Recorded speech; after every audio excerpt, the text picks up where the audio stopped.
Good afternoon. This is Akashvani and I am Abhishek Mukhopadhyay with the Midday News.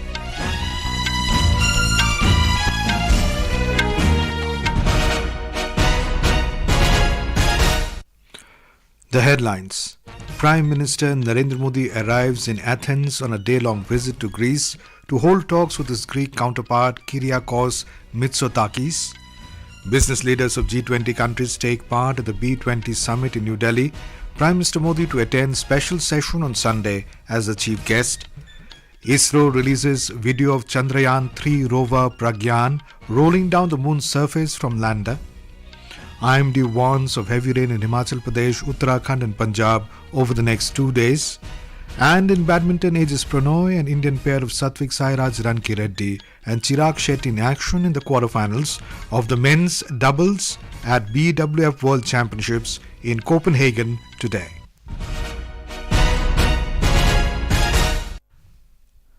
Prime Minister Narendra Modi arrived in Greece to hold bilateral talks with his counterpart Kyriakos Mitsotakis to further deepen the relationship between the two nations. Mr. Modi met the President of Greece, Katerina Sakellaropoulou, in Athens today. Mr. Modi and President Sakellaropoulou held a brief discussion, improving relations between the two nations. Mr. Modi began his engagements in Greece by laying a wreath at the tomb of the unknown soldier. He was then accorded a ceremonial guard of honor. The tomb of the unknown soldier is a war memorial located in Syntagma Square in Athens in front of the old royal palace. It is a cenotaph dedicated to the Greek soldiers killed during various wars. This is the first visit by an Indian Prime Minister to Greece in 40 years. Mr. Modi arrived in the Greek capital from South Africa this morning, where he attended the 15th BRICS Summit and held bilateral meetings with several world leaders to further cement India's relations with those countries. After the arrival, members of the Indian diaspora accorded a warm welcome to PM Modi outside the hotel in Athens, where he will stay during his one-day official visit.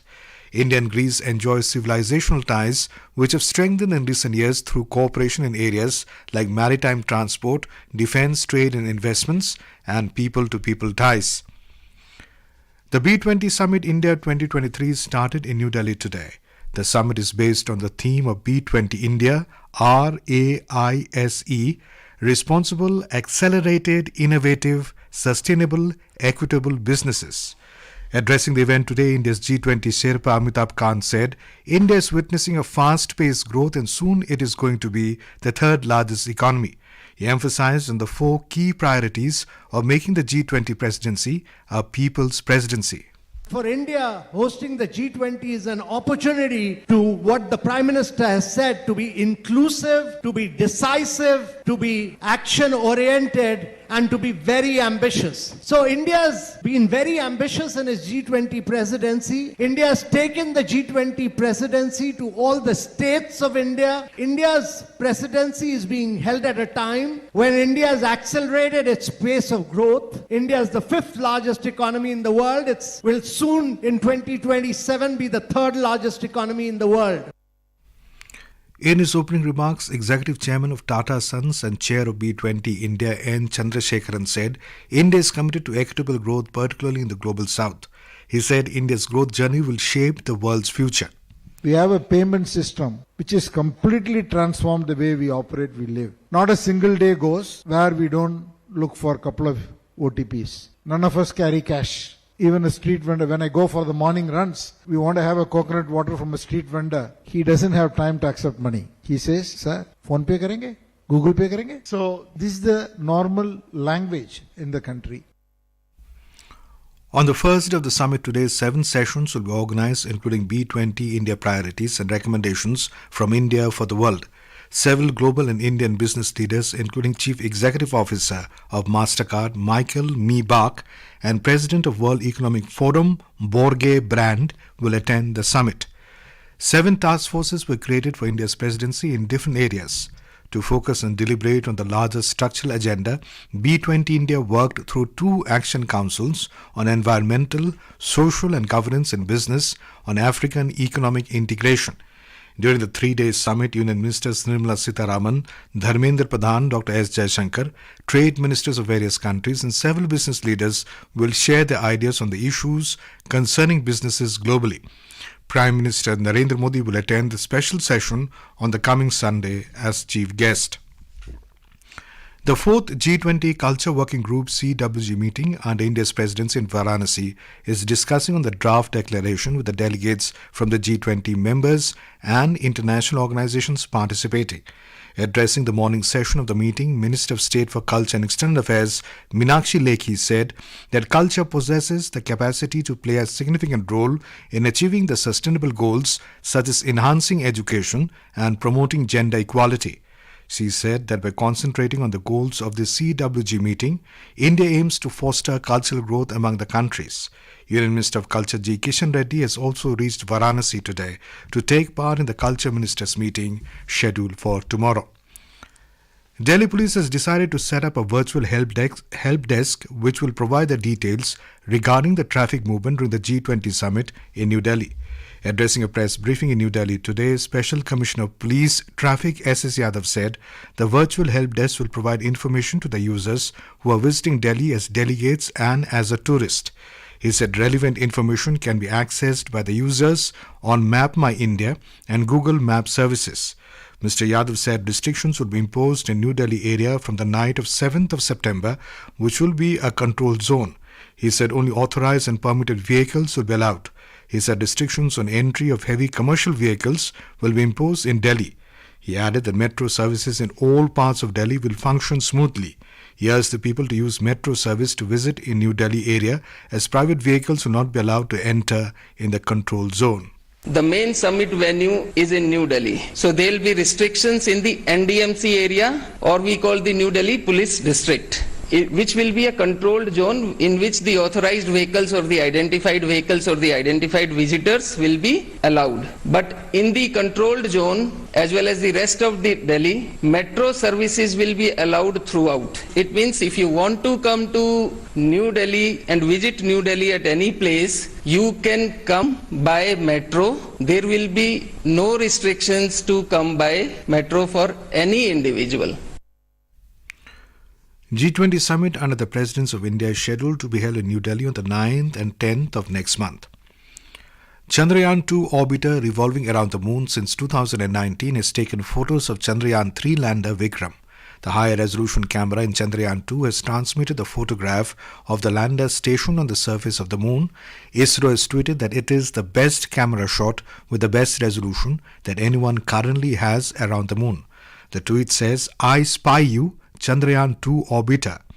A short while ago, ISRO has also tweeted a video of rover Pragyan rolling down on a ramp of lander Vikram.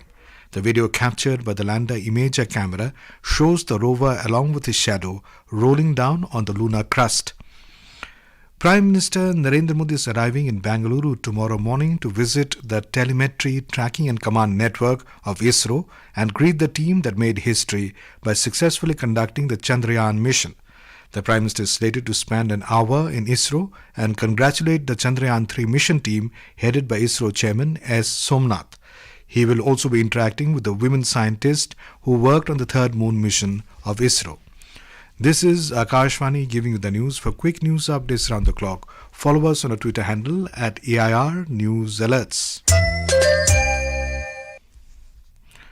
President Draupadi Murmu has said that through the Chandrayaan-3 mission, new information will be obtained from the lunar land which will benefit the whole world. She said India has witnessed unprecedented success and became the first country to reach the south pole of the moon. President Draupadi Murmu said this while releasing a postage stamp in memory of Dadi Prakashmani, former chief of the Brahma Kumaris, at Rashtrapati Bhavan Cultural Centre today. This stamp was released under the My Stamp initiative of the Department of Posts, Ministry of Communications, to mark the 16th death anniversary of Dadi Prakashmani. Speaking on the occasion, the President said that Dadi Prakashmani spread the Indian values and culture in India and abroad through spirituality. She said that under her leadership, the Brahma Kumaris became the largest women-led spiritual organization in the world. President Murmu said, like a true leader, she stood by Brahma Kumari's family with faith and courage even in challenging circumstances and always guided them. Monsoon continues to be active over Himachal Pradesh and intermittent rains are continuing. According to State Disaster Management Authority, 109 houses have been completely damaged in different districts of the state during the last 24 hours. The water level of rivers and streams has risen, and due to several landslides, in many places hundreds of connectivity roads, including 2 national highways, have been blocked. In the last 2 months, landslides have occurred at 156 places and floods have occurred at 63 places. The State Disaster Management Authority has so far estimated a loss worth 8,450 crore rupees to the government departments of the state. 367 lives have been lost due to heavy rains, cloudbursts and landslides in the state so far. 343 have been injured while 40 people are still missing. Director of the Meteorological Centre Shimla, Surendra Paul, said that there is no possibility of respite from the rains in the state as of now. He has predicted heavy rains for today and tomorrow, and a yellow alert has been issued for heavy rainfall in the state. आज yellow alert रखा हुआ है प्रदेश में हमने अगले 3 से 4 दिन monsoon की बारिशों में ओवरऑल कमी आएगी। कुछ जिलों में हमने जिसमें सिरमौर, सोलन, शिमला, बिलासपुर, हमीरपुर, कांगड़ा, इन जिलों में एहतियात के तौर पर हमने आज अलर्ट रखा है। पिछले 48 घंटे में प्रदेश में वाइड स्प्रेड रेनफॉल हुई है और शिमला शहर में काफी तेज बारिश हुई है। करीब 1 घंटे में 62 मिलीमीटर बारिश हुई है। तो intense to very intense spell Shimla शहर में भी हुआ और इसके अलावा प्रदेश के जैसे मंडी जिला, कांगड़ा, हमीरपुर, बिलासपुर, इन जिलों में भी काफी भारी बारिश हुई है। लैंडस्लाइड काफी रिपोर्टेड है। शिमला शहर में भी लैंडस्लाइड की काफी घटनाएं हुई हैं। In Uttarakhand, IMD has forecast heavy rain at isolated places to the next 2 days. Meanwhile, the Badrinath National Highway in Chamoli district, which was blocked at Pagal Nala due to a landslide, has been opened for vehicular traffic. More than 100 rural roads in the state are still blocked due to heavy rains and landslides. As the weather remains clear, efforts have been made to open these roads on war footing. On the other hand, restriction on trekking activities in Uttarkashi district has been lifted by the District Disaster Management Authority. In Punjab, IMD has predicted heavy rain in most parts of the state within the next 2 days. Authorities are on full alert as water level in various dams is rising. A report. A breach in Satluj River in Rupnagar district after increase in the water level of river has caused damage to property in Harsabela village and surrounding areas. The building of Anganwadi center has been also damaged. NDRF teams have been pressed into action to help the affected people. The district authorities have advised people to stay in the relief camps. On the other hand, more water is being released from Harike headworks in Firozpur on Satluj. Thousands of residents of nearly 40 villages are facing flood fury in this district. Sheshu Sharma Shantal, Akashwani News, Jalandhar. Government of India is launching an invoice incentive scheme by the name Mera Bill, Mera Adhikar to encourage the culture of customers asking for bills for all purchases. This has been done in association with state governments. 2 bumper prizes of 1 crore rupees each will be given away every quarter. There will also be 800 lucky draws having a prize value of 10,000 rupees each and 10 draws with a prize of 10 lakh rupees each every month. In Nepal, 6 Indian pilgrims were killed in a bus accident yesterday. The bus with 26 passengers on board was on its way from Kathmandu to Beni when it overturned and fell into a river bank in Bara district. A total of 8 people were reportedly killed while 19 have been injured. All the 6 Indians killed hailed from Rajasthan. Indian shuttler Aegis Prannoy will take on Danish badminton player Victor Axelsen in the quarterfinal of the BWF World Championships this evening in Copenhagen. Prannoy had advanced to the quarterfinals of the BWF World Championships with a 3-game win over former champion Loh Kin Yew of Singapore last night.